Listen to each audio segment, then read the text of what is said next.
All right. And Akayla, of course, we've been covering this. In just moments from now, President Trump will depart the White House for Israel as phase one of the hostage release deal will go into effect.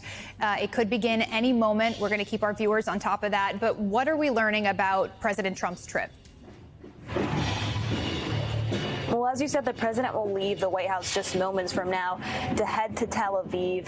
When he lands there, he's expected to meet with hostage families. I spoke with one former advisor to Prime Minister Netanyahu who says she's watching to see if whether he wears a yellow tie, and that color yellow has really been a symbol of the movement in Israel to return these hostages. He's also expected to give a speech to the Israeli parliament. He'll be the first president since 2008 to speak directly to them. But perhaps the most important part of this trip will be a trip to Egypt that the president will also make tomorrow, where he'll meet with dozens of European and Arab leaders. And they're specifically going to talk about phase two. We have to understand that only phase one, this hostage and prisoner exchange, has been established. There's a lot of questions about how there's going to be lasting peace in the Middle East, and those are some of the conversations that are going to be happening in Egypt tomorrow.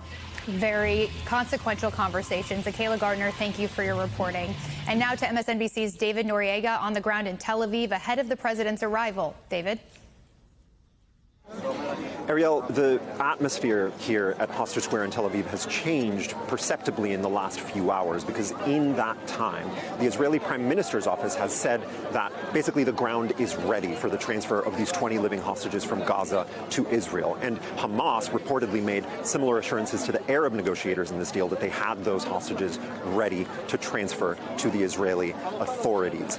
Now, Ariel, over the last few days, I've been hearing a mix of emotions from Israelis, not just here, but in other parts of the country as well. There's a sense of excitement and optimism, but also a sense of fear and an understanding that this kind of agreement is fragile and could go off the rails at any moment. That has changed. People now feel much more unambiguously optimistic. It really seems like something very dramatic and unexpected would have to happen to derail this at this point. It seems much more real to people. Now, the Israeli public opinion on this is pretty unified, and I've encountered a bit of a surprising mix. There's a very small minority of Israelis who, even though it's a tiny minority in this country, is aligned with the bulk of the international human rights community in describing Israel's military campaign in Gaza as a genocide, and in wanting accountability for Israeli leaders for those actions in Gaza. But the much more prevalent opinion is the one you find here in Hostage Square, which is really focused on the hostages and on the actions of Hamas on October 7th, which in their view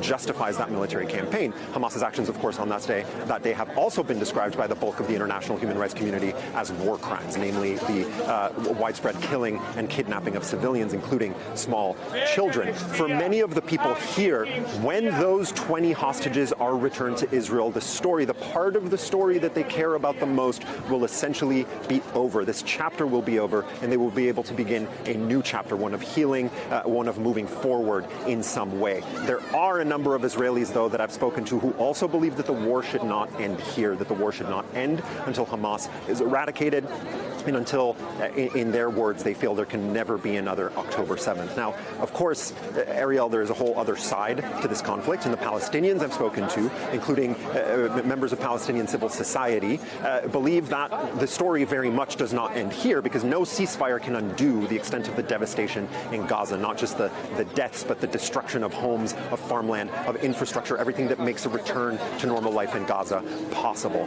And this takes me to what's next, right? And phase one of this agreement is what we're seeing now, the release of hostages in exchange for prisoners. But there is a phase two by which, theoretically, Hamas will disarm, but it's very much not clear whether they're actually willing to do that or under what terms or by which process. And then there's everything that happens next, Ariel. And when you speak to Palestinians, that is the main thing that you hear, which is that this conflict existed well before October 7th, and that if this agreement does not do something to address the underlying causes of that conflict, which they characterize as a lack of self-determination for the Palestinian people, then the conflict is sure to continue, Ariel.